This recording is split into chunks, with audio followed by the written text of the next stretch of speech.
우리에게 주시는 하나님의 말씀은 고린도후서 4장 6절에서 7절까지의 말씀입니다. 다 함께 일어나셔서 하나님의 말씀을 경청하시겠습니다. 어두운 데에 빛이 비치라 말씀하셨던 그 하나님께서 예수 그리스도의 얼굴에 있는 하나님의 영광을 아는 빛을 우리 마음에 비추셨느니라. 우리가 이 보배를 질그릇에 가졌으니 이는 심히 큰 능력은 하나님께 있고 우리에게 있지 아니함을 알게 하려 함이라. 이것은 하나님의 말씀입니다. 아멘. 얼마 전에 연합회 지체들하고 한강을 간 적이 있습니다. 요즘 한강 진짜 좋더라고요. 그간 코로나로 인하여서 외부 활동을 잘 하지 못했던 터라 저는 한 3년 만에 한강을 가본 것 같습니다. 그래서 그런지 매우 설렜습니다. 그날따라 날씨가 너무너무 좋아서 제가 진짜 기분이 좋았습니다. 같이 이야기를 나누며 좋은 시간을 보냈습니다. 그렇게 흐뭇한 얼굴로 한강을 보고 있는데 햇볕이 물에 탁 닿으면서 아주 반짝반짝한 빛깔들이 그 한강에 막 비치는데 그 너무너무 예쁘더라고요. 너무를 몇 번 한 거죠 지금? 정말 예쁘더라고요. 그래서 우와 예쁘다라고 이야기를 했습니다. 그러자 옆에 있던 한 지체가 제게 이렇게 말했습니다. 진짜 예쁘죠? 저도 윤술 참 좋아해요. 햇빛이나 달빛에 비치어 반짝이는 잔물결, 이것을 말하는 순 우리말이 윤술이었습니다. 저는 그동안 수도 없이 이것을 보았는데 이것이 윤술인지를 그날 처음 알았습니다. 살면서 이 단어를 처음 들었어요. 아이들은 대부분 알고 있더라고요. 아, 이렇게 뒤처지고 있구나 이런 생각을 하고 있었는데 그 순간 아 그래, 아직 나에게는 경험하지 못한 일들이 많이 있고 알지 못하는 지식들이 많지 라고 인정하고 있었습니다. 그런데 그 감정보다 더 크게 저에게 다가오는 감정이 있었는데 그것은 바로 기쁨이었습니다. 적어도 저는 수백 번 이 현상을 봐왔습니다. 그러면서 늘 예쁘다고 생각을 하고 있었는데 이 모든 설명하려고 했던 말들, 그리고 이 모든 감정들을 함축하여 한 단어로 표현할 수 있구나라는 것을 알게 되어서 정말 기뻤습니다. 마치 한 아이가 내 기분을 어떻게 설명해야 되지? 내가 갖고 있는 이걸 어떻게 한 단어로 바꿔야 되지? 라고 고민할 때 부모님이 한 단어 딱 알려주면 맞아 그거였어 라고 말하는 것처럼 말이죠. 단연코 그날 최고의 저의 수확은 윤슬이라고 하는 단어를 알게 되는 것이었습니다. 그리고 이 말은 그 이후부터 지금까지 한 3, 4주 정도 됐는데요, 저에게 계속해서 반향을 일으키고 있습니다. 그래서 그래, 언젠간 꼭 이 윤슬이라는 단어로 설교를 해보리라 라고 생각을 하다가 결국 오늘이 되었습니다. 너무나도 아름다운 말입니다. 순 우리나라 말이어서 더 아름답게 느껴집니다. 이 말을 여러분들과 함께 나눌 수 있어서 정말 기쁩니다. 물론요, 그 말이 제 마음속에서 계속 남아있던 것은 단순히 그 단어가 예쁘기 때문만은 아니었습니다. 윤술이라고 정의되는 그 자연현상이 하늘의 빛과 땅의 강이 마찰하는 접점에서 발생하는 이 아름다운 빛이 저에게 있어서는 하나님과 우리의 만남처럼 보였기 때문입니다. 그러면서 제 머릿속을 스쳐가는 말씀이 있었습니다. 그게 바로 오늘 우리가 함께 본 말씀입니다. 고린도후서 4장 6절.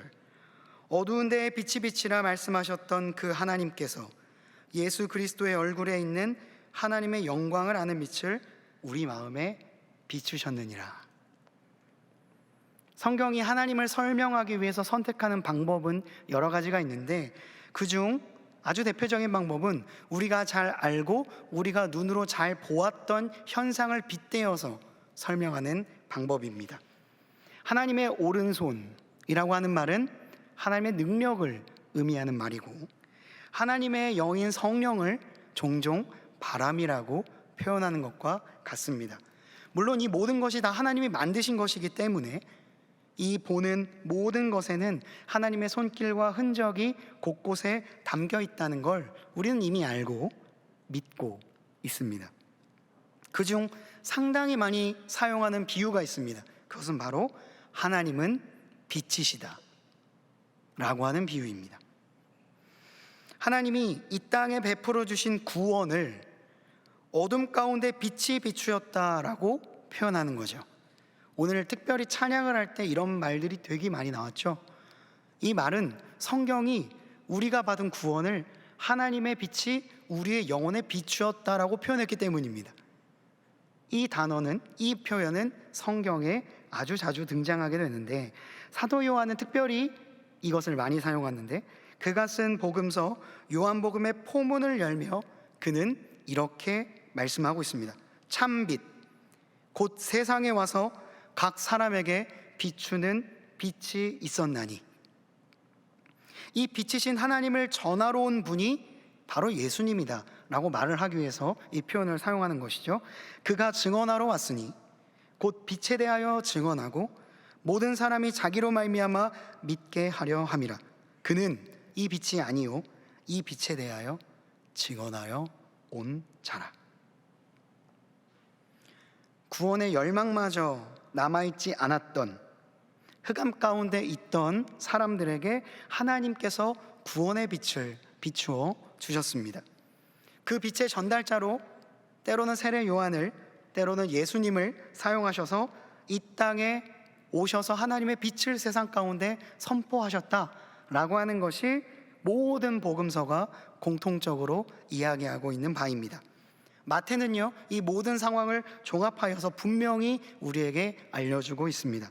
흑암에 앉은 백성이 큰 빛을 보았고 사망의 땅과 그늘에 앉은 자들에게 빛이 비추었도다 하시는지라. 복음서의 기자들도 이렇게 말하고 있으니 당연히 사도 바울도 모든 복음서의 기자들의 생각들처럼, 그리고 지금까지 교회가 하나님의 구원을 이해하는 방식을 빛이 비추이는 것으로 받아들이고 표현해 왔습니다. 이런 배경에서 오늘 본문 6절을 다시 한번 제가 읽어드리려고 합니다. 그러면 전에 들었을 때보다 조금 더 분명하게 이것이 무엇을 의미하는지를 우리가 알 수 있을 것이라고 생각을 합니다. 어두운데 빛이 비치라 말씀하셨던 그 하나님께서 예수 그리스도의 얼굴에 있는 하나님의 영광을 아는 빛을 우리의 마음에 비치셨느니라. 정리하자면 성경은요, 하나님의 구원, 그 찬란한 빛이 예수님을 통해 가련한 인생을 살고 있는 우리에게 비추어졌다라고 말을 하고 있습니다. 이 빛을 받은 이들이 있었고 그 빛을 지금 우리도 받고 있다라고 말하고 있는 거죠. 그러나 문제는요, 우리가 이 빛을 받을 만한 자격이 있느냐 하는 것입니다. 바꾸어 말하면 내가 구원을 받을 만한 사람인가 라는 거죠. 하지만 우리는 이 질문의 답을 이미 2주 전에 릴리즈 첫 번째 시간 이상한 중재자 바나바에서 제가 다 말씀을 드렸습니다. 성경은 우리가 구원을 받은 것은, 우리가 하나님의 자녀가 된 것은 우리가 하나님이 제시하는 어떤 기준을 통과했기 때문이 아니다 라고 말하고 있죠. 우리가 아직 연약할 때에, 우리가 아직 죄인 되었을 때에, 우리가 원수 되었을 때에 예수 그리스도께서 경건하지 않은 자를 위하여 죽으심으로 우리를 향한 자신의 사랑을 확증하였다라고 로마서는 말하고 있고, 이것 또한 사도 바울이 쓴 말입니다. 가능성이 없어 보이는 우리에게 가능성이 있다고 말씀해 주신 하나님의 사랑, 모두가 다 실패자라 우리에게는 또 다른 기회가 없다라고 말하는 사람들에게 아니다, 기회가 있다 말씀하시는 하나님의 사랑이 우리에게 내려왔습니다.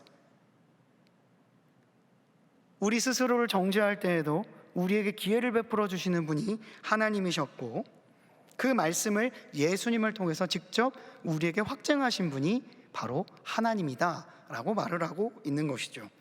그 이상한 중재자가 되었던 예수님께서 하신 일은 자신의 몸과 인생을 전부 다 바치어 우리를 사랑으로 품는 일이었습니다. 그리고 그 하나님의 빛이 우리의 마음 가운데 와닿아서 비칠 수 있도록 만들어주시는 역할을 하신 분이 바로 예수님이셨습니다. 우리가 아직 죄인 되었을 때에 하나님이 우리를 품어주시고 예수님을 통해 사랑을 베풀어 주셨다라고 하는 이 말씀을 보며 우리는 굉장히 큰 감동을 받기도 합니다. 그런데 아이러니하게도요, 그렇게 너도 구원을 선물로 받았으니 그 마음을 가지고 원수를 향해 기도해라, 원수를 위하여 잘 되길 기도하라 라고 하는 마태복음 5장 44절의 말씀 같은 것들을 보면 우리는 조금 주저하게 됩니다. 약간의 불편함도 느끼는 것이 사실입니다. 주님, 왜 그래야 되죠? 왜 원수를 위해 기도해야 되죠? 그가 나쁜 사람이게 명백한데 왜 우리가 그들이 잘 되기를 바라야 된단 말입니까? 분명히 우리도 죄인 되었을 때 구원을 받았음에도 불구하고 우리가 그들을 품는 것에 대해서는 약간의 당황스러움을 느끼는 것이 사실입니다. 그러나 마태복음 5장 45절의 말씀을 우리가 함께 본다면 이 말씀은 우리에게 좀 많은 생각을 하게 할 것입니다. 제가 읽어드리겠습니다. 하나님이 그 해를 악인과 선인에게 비추시며 비를 의로운 자와 불의한 자에게 내려주심이라.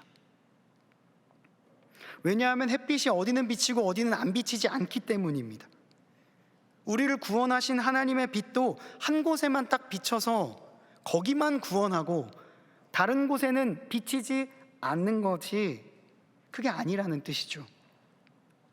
그 빛은 우리가 이미 죄인 되었을 때에 비추었기 때문에 우리가 구원을 받았다는 걸 이야기하고 있습니다. 그 빛이 죄인들에게 비치지 않았다면 우리는 구원을 받을 수조차 없었을 거예요. 애당초 빛은요, 우리의 생각, 우리의 기호, 우리의 취향과는 무관하게 만물에 비치고 있었습니다. 그렇기 때문에 우리가 구원을 받을 수 있었던 것입니다. 오늘 우리가 받은 햇빛도 동일하게 그러하기 때문이죠. 이 빛이 악인에게도 비추었다 라는 것을 가장 잘 알고 있는 사람이 누구였을까요? 다른 누구도 아니고 사도 바울이었습니다. 오늘 본문인 고린도 후서를 기록한 저자 바울 말이죠. 저는 24살에 신학교를 갔습니다.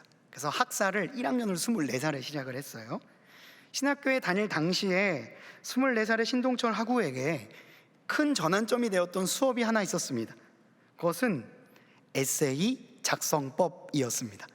되게 모든 학교를 가면요, 글쓰기 수업을 먼저 시키잖아요. 저도 글을 잘 쓰지 못하고 제대로 글을 써본 적이 없었기 때문에 이 수업이 아주 큰 도움이 되었습니다. 교수님은 빨간 펜을 들고 제 문장을 하나하나 다 평가해 주셨습니다. 문장이 맞지 않는다, 주어와 서술어가 맞지 않는다, 이런 것들을 빼곡한 빨간색 펜으로 그어주셨습니다. 그게 저에게 얼마나 큰 도움이 됐는지 몰라요. 그런데 그 수업은 에세이를 작성하는 것이었기 때문에 교수님께서 이런 주제로 글을 써보라고 저에게 알려준 적이 있습니다. 주제가 뭐냐면 상상력을 발휘해보렴 이러고 이렇게 말씀하시며 로마의 감옥에서 인생의 마지막 순간 순교를 앞두고 있는 사도 바울이 편지를 쓴다면 이었습니다. 모든 사역을 다 마치고 로마의 감옥에 잡힌 사도 바울이 이제 죽음을 앞둔 상황에서 너가 사도 바울이라면 뭐라고 쓸래? 라는 에세이였어요. 정말 힘들었습니다.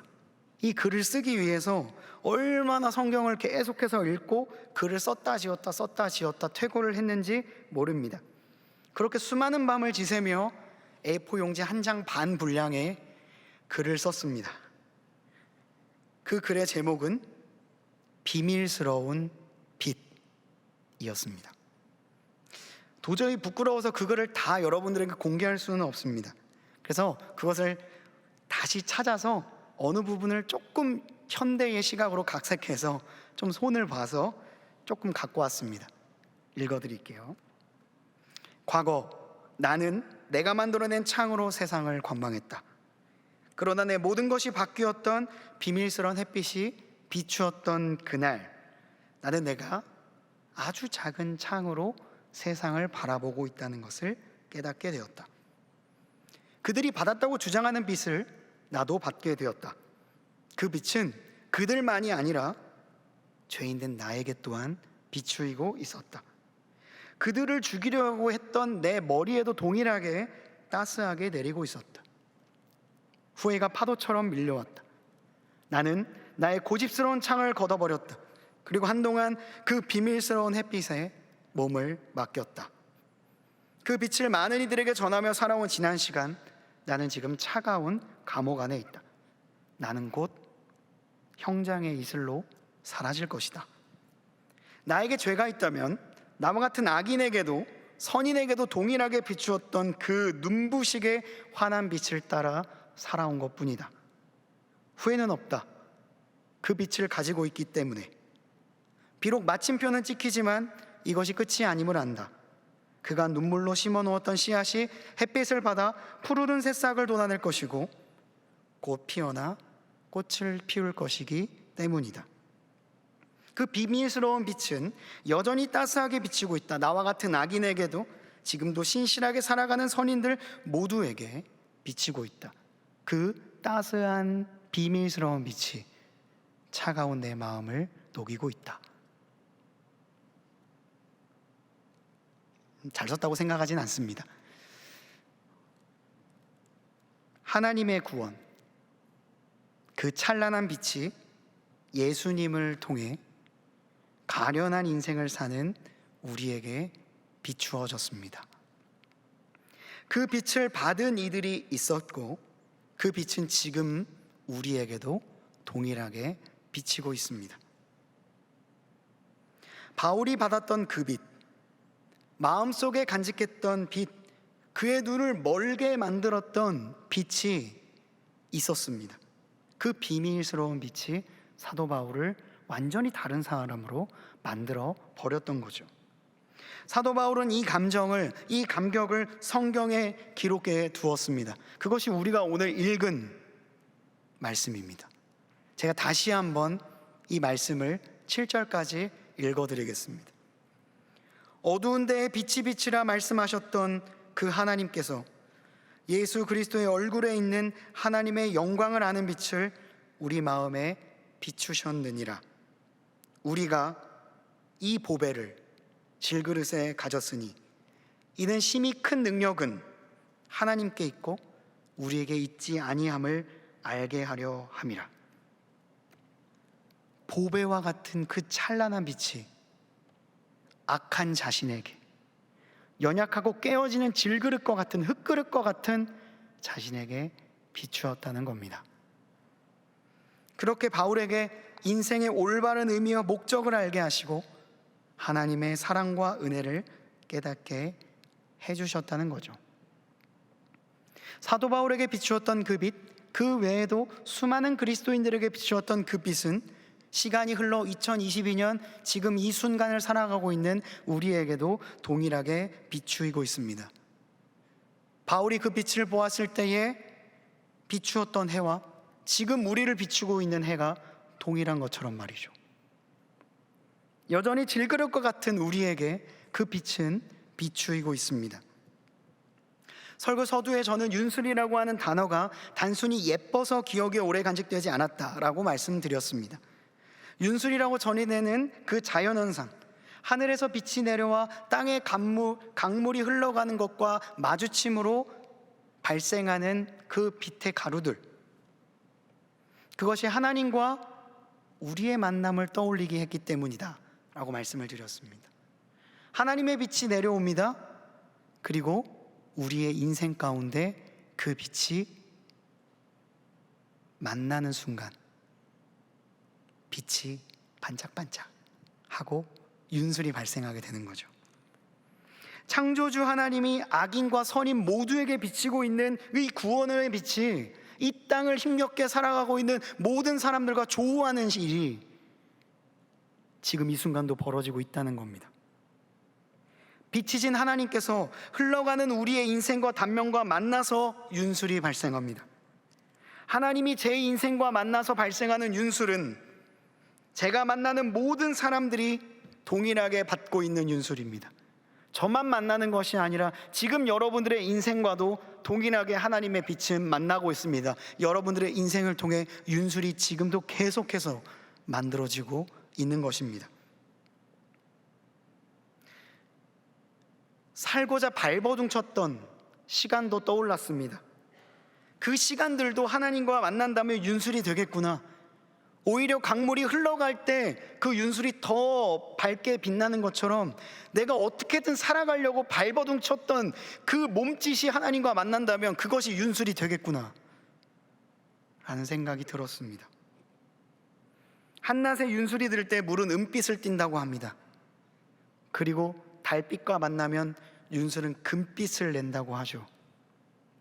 하늘의 색이 한 가지가 아닌 것처럼 윤술도 다양한 색깔을 내고 각자 다른 범위와 각자 다른 모습으로 온 세상 가운데 자기를 드러냅니다. 그렇다면 우리의 인생의 낮에는 은빛 윤술이 나겠죠. 우리의 인생의 밤에는 금빛 윤술이 날 것입니다. 우리가 그렇게 애쓰면서 살아왔던 인생의 단면들과 하나님의 빛이 만난다면 우리의 인생은 매일매일 윤술을 발하여 낼 것입니다. 얼마 전 유튜브에서 한 영상을 보았습니다. 프리스턴 대학교 수학과 교수이자 올해 수학계 노벨상이라고 불리는 필즈상을 받은 허준희 교수님의 영상이었고, 모교인 서울대학교에서 했던 졸업 축사였습니다. 제가 연설을 듣고 와 진짜 아름답다라고 생각했던 적이 언제였는지 모를 만큼 너무나도 인상적인 연설이었습니다. 그분이 그리스도인인지 아닌지는 모르겠습니다.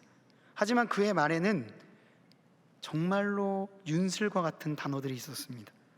다 인용하고 싶지만 그중 가장 인상 깊었던 연설의 마지막 부분만 인용하고자 합니다. 수학은 무모순이 용납하는 어떠한 정의도 허락합니다. 수학자들의 주요 업무가 그중 무엇을 쓸지 선택하는 것인데, 언어를 어떻게 사용할 것인가에 대한 가능한 여러 가지 약속 중에 무엇이 가장 아름다운 구조를 끌어내는지를 그 가치의 잣대가 됩니다. 오늘같이 특별한 날, 특별한 곳에서 특별한 사람들과 함께하니 들뜬 마음에 모든 시도가 소중해 보입니다. 졸업생 여러분, 올해 준비한 완성을 축하하고 오늘의 새로운 시작을 축하합니다.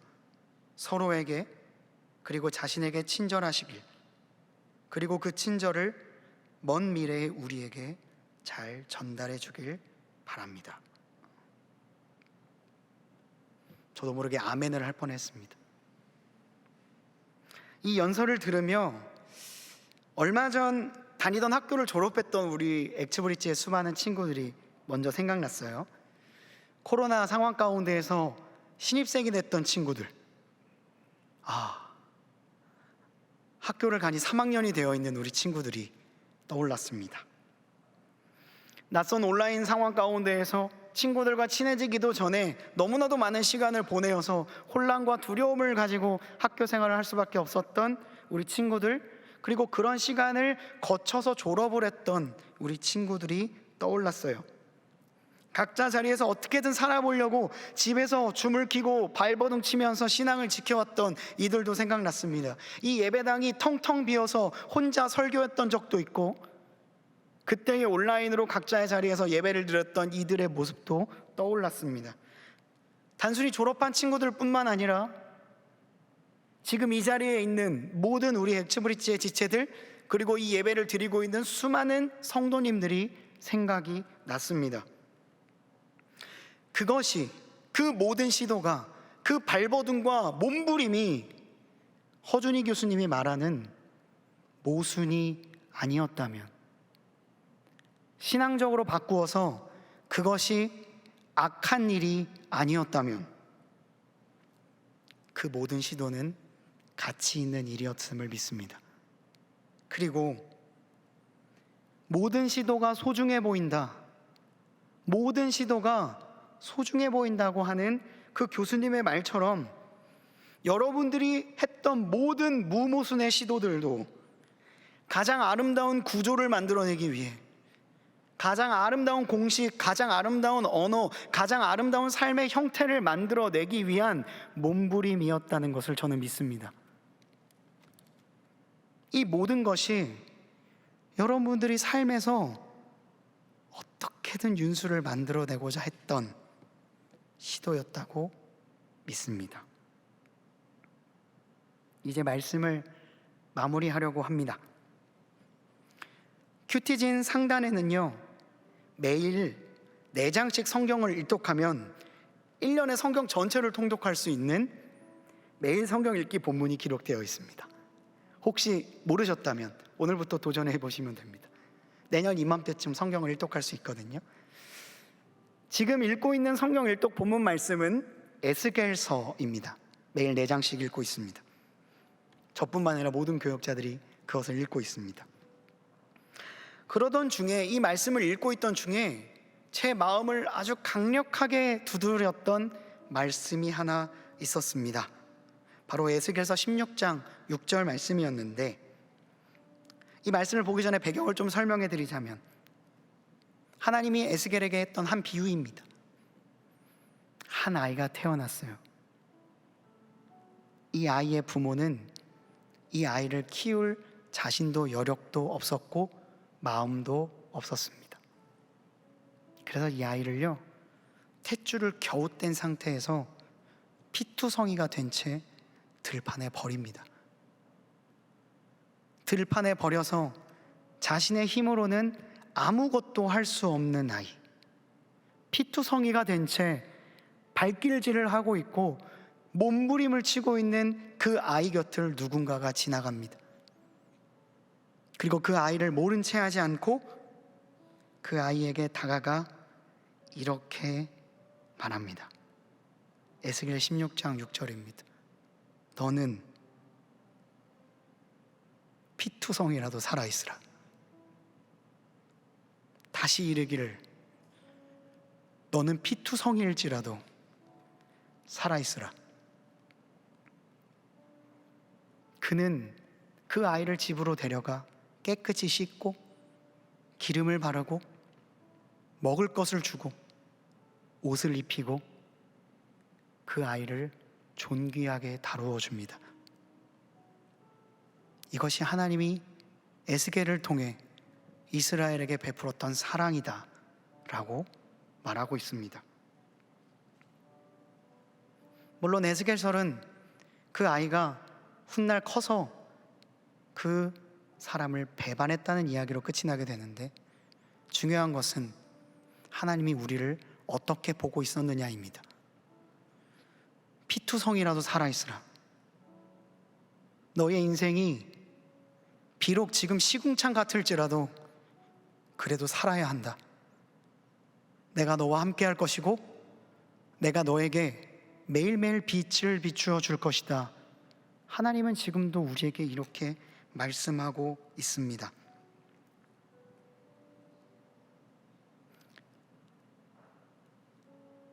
훗날 에스겔은 이스라엘을 대표하는 예언자가 되어 이스라엘에게 하나님의 그 희망의 말씀을 전달하는 사도가 됩니다. 그런 그에게 하나님은 나타나셔서 환상을 보이시고 꿈을 꾸게 하시죠. 그리고 고달픈 현실을 타개할 힘을 부어주시고 하나님의 말씀을 주게 됩니다. 그 말씀이 에스겔과 만나, 그 하나님의 말씀의 빛이 에스겔의 삶과 만나 아름다운 윤수를 만들어내게 됩니다. 그때 하나님은 에스겔에게 이렇게 말씀하시죠. 생기야 불어오라. 그 생기가 너로 하여금 삶의 윤수를 만들어내게 될 것이다. 그림을 하나 보여주시면 좋을 것 같은데, 제가 그 말씀을 한번 적어 보았습니다. 마른 뼈들아, 여호와의 말씀을 들은지어다. 내가 생기를 너희에게 들어가게 하리니 너희가 살아나리라.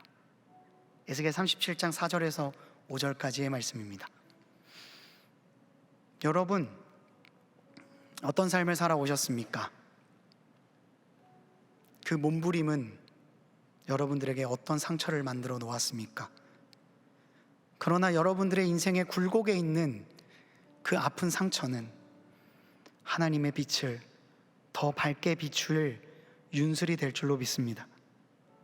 지금 혹시 피투성이와 같은 들판에 버려진 아이와 같은 삶을 살고 계십니까? 그때에 우리에게 하나님께서는 그래도 살아있으라, 내가 너와 함께하겠다 말씀하신다는 것을 기억하시기를 바랍니다. 오늘 우리가 함께 찬양할 찬양은 너무나도 오래된 찬양입니다. 제가 윤술이라는 단어를 한강에서 처음 들었을 때 저는 그동안 이 현상을 빗살 가루와 같다고 생각하고 있었습니다. 제가 이 찬양을 어렸을 때부터 너무 좋아했거든요. 나의 눈에 눈물을 거두어 빗살가루 채우시는 분이 하나님이라고 생각하고 있었거든요. 그래서 저는 이 찬양이 제일 먼저 떠올랐습니다. 그리고 오늘 이 단어를 이제는 빗살가루가 아닌 윤술로 바꿔서 생각하려고 합니다.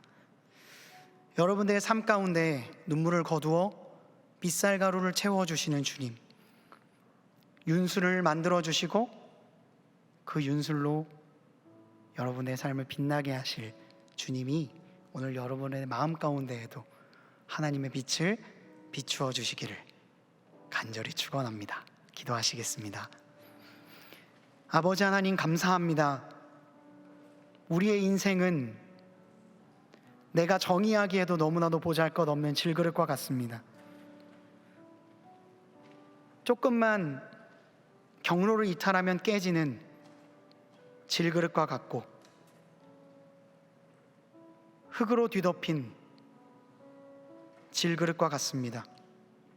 그런 우리에게 내가 이미 주님을 알기도 전에 우리에게 빛을 비추어 주셨던 하나님이 계셨음을 압니다. 그 비밀스러운 햇볕이 우리의 삶을 비추이고 질그릇과 같은 나의 인생을 돌보고 계셨음을 믿습니다. 그리고 그 보배를 마침내 질그릇과 같은 나의 삶에 담아주시사 나의 자랑이 주님이시다, 그분은 나의 전부이시다 고백할 수 있도록 인도하여 주시니 감사합니다. 오늘도 흔들리는 물결과 같은 나의 삶 가운데 빛을 비추어 주셔서 윤술을 만들어내어 주시는 주님을 찬양합니다. 비록 피투성이와 같은 삶을 살지라도 그래도 살아있으라 말씀하시는 주님의 말씀을 기억하며 오늘도 주님의 빛을 내 마음 가운데 담아내겠습니다. 주여, 우리 각자의 삶에 찾아와 주셔서 아름다운 윤술을 만들어 주옵소서. 이 모든 간구 우리 구주 예수 그리스도의 이름으로 기도드리옵나이다. 아멘. 우리 말씀을 기억하며 다 함께 일어나셔서 내 감은 눈 안에 찬양하시겠습니다.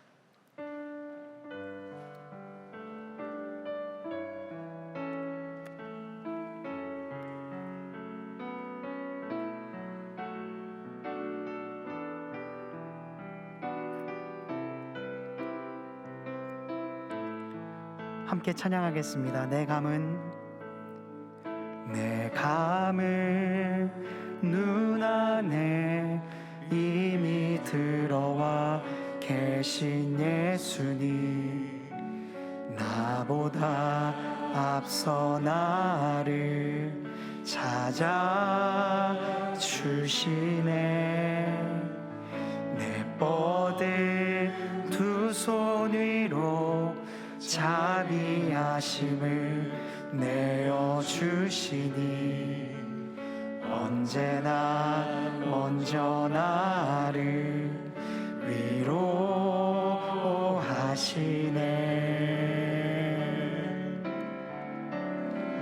내 노래 가운데 함께 즐거워하시네.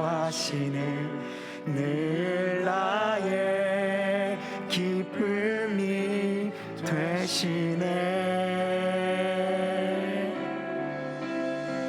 수많은 사람 중에 나를 택해 잡으시고 눈물 거두어 빗살 가루 채우시니 그분은 내 자랑 나의 기쁨 나의 노래 나의 전부 되시네.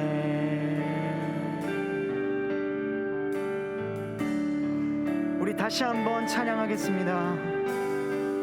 내 감을 눈 안에 이미 들어와 계신 예수님 나보다 앞서 나를 찾아주시네. 내 뻗은 두 손 위로 자비하심을 내어주시니 언제나 먼저 나를 위로하시네. 내 노래 가운데 내 노래 가운데 함께 즐거워하시는 늘 나의 기쁨이 되시네. 수많은 사람 중에 나를 택해 잡으시고 눈물 거두어 빗살 가루 채우시니 다시 한번 찬양합니다. 수많은 사람 가운데 수많은 사람 중에 나를 택해 잡으시고 눈물 거두어 빗살 가루 채우시니 아멘. 그분은 내 자랑 나의 기쁨 나의 노래 나의 전부 되시. 그분은 내 자랑이 되어 주십니다. 그분은 내 자랑 나의 기쁨 나의 노래 나의 전부 되시네. 우리 이 시간 함께 기도하기를 원합니다. 주님, 질그릇과 같은 나에게 오늘 함께하여 주시고 보배와 같은 주님을 내 삶에 담아 주시옵소서. 내 흘러가고 몸부림치는 나의 삶의 물결 가운데 하나님, 악인과 선인 모두에게 비치고 있는 그 아름다운 빛을, 그 비밀스러운 빛을 비추어 주시사 내 인생 가운데에도 윤술이 비치게 하여 주시옵소서. 눈물 거두어 그 안에 빗살 가루를 채워 주시옵소서. 지금까지 나에게 살아왔던 인생을 돌아볼 때에 깨지고 무너지고 단면이 거칠거칠하여 자랑할 수 없었던 질그릇과 같은 단면이 있다면 주여, 그 윤수를 나에게 바라게 하시사 정말로 수많은 사람들을 비추는 아름다운 은빛과 금빛의 윤술로 주여 비춰 주시옵소서. 우리의 삶 가운데 오늘도 빛을 비추어 주실 주님을 기대하며 이 시간 함께 합심으로 기도하도록 하겠습니다. 기도합니다. 아버지 하나님, 우리의 삶 가운데 하나님의 빛을 비추어 주시기를 원합니다. 태초에 비추셨던 그 빛,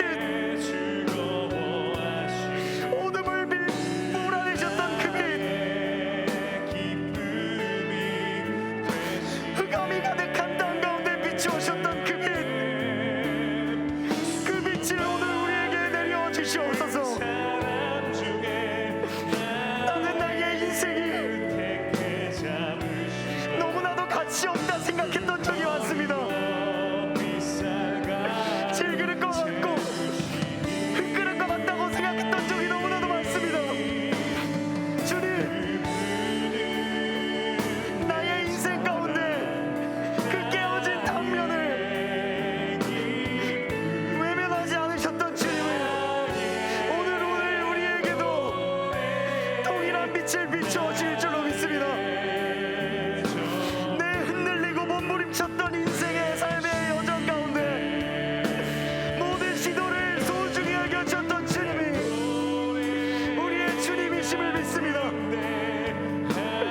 때로는 하나님을 모른다 하고 외면했던 나의 삶 가운데에 하나님의 빛을 동일하게 비추어줬던 주님은 마침내 나의 등이 뜨거워 주님을 다시 돌아볼 수 없게끔 만들었던 주님의 빛임을 합니다. 모든 악을 제어해버리고 나의 삶 가운데에 치료의 광선을 베풀어줬던 주님께서 그 엄격하지만 치료하는 광선인 하나님의 은혜를 나의 삶 가운데 오늘도 베풀어 주었음을 믿습니다. 아버지 하나님, 그 주님이 나의 자랑임을 고백합니다. 그 주님이 나의 모든 것임을 고백합니다. 나의 기쁨이요, 나의 자랑이요, 모든 것의 시작이 되었음을 믿습니다. 주님, 나의 전부 되신 주님을 찬양하길 원하오니 주여 함께하여 주시옵소서. 수많은 사람 중에 나를 택해 잡으시고 눈물 거두어 빛살. 우리 다시 한번 찬양합니다. 수많은 사람 중에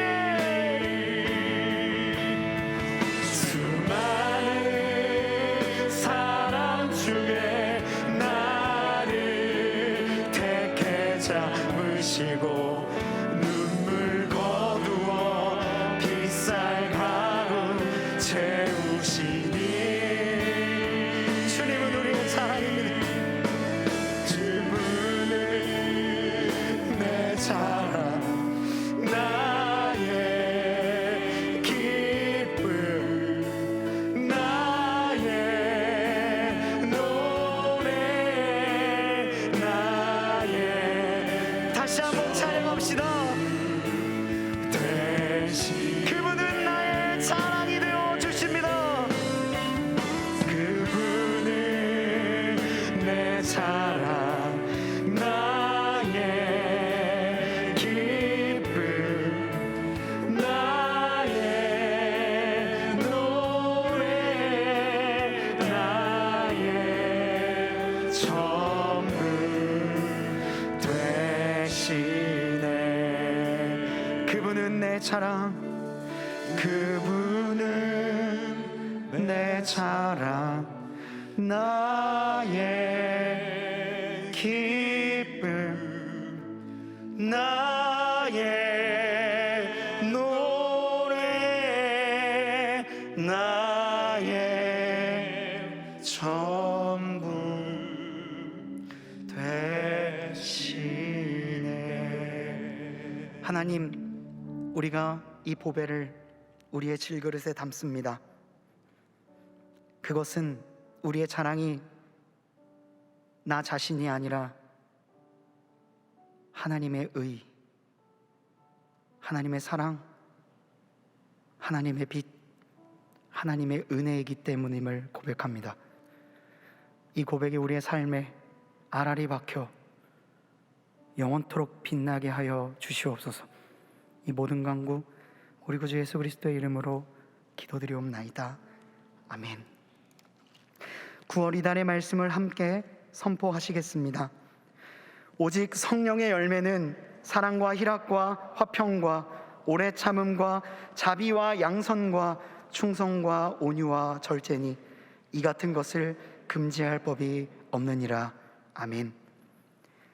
이제는 우리 구주 예수 그리스도의 은혜와 하나님의 사랑하심과 성령님의 교통하심이 질그릇과 같은 우리의 인생에 예수 그리스도란 보배를 담아주시는 하나님, 사랑과 은혜의 빛을 우리의 마음에 비추어 주시는 하나님, 그 하나님과 나의 삶이 만나 아름다운 윤수를 만들어낼 것을 기대하고 원하는 이곳에 모인 모든 주님의 자녀들 머리 위에, 이들의 학업과 일터, 가정과 만나는 모든 사람들을 위해 이제로부터 영원토록 함께 하시기를 간절히 축원하옵나이다.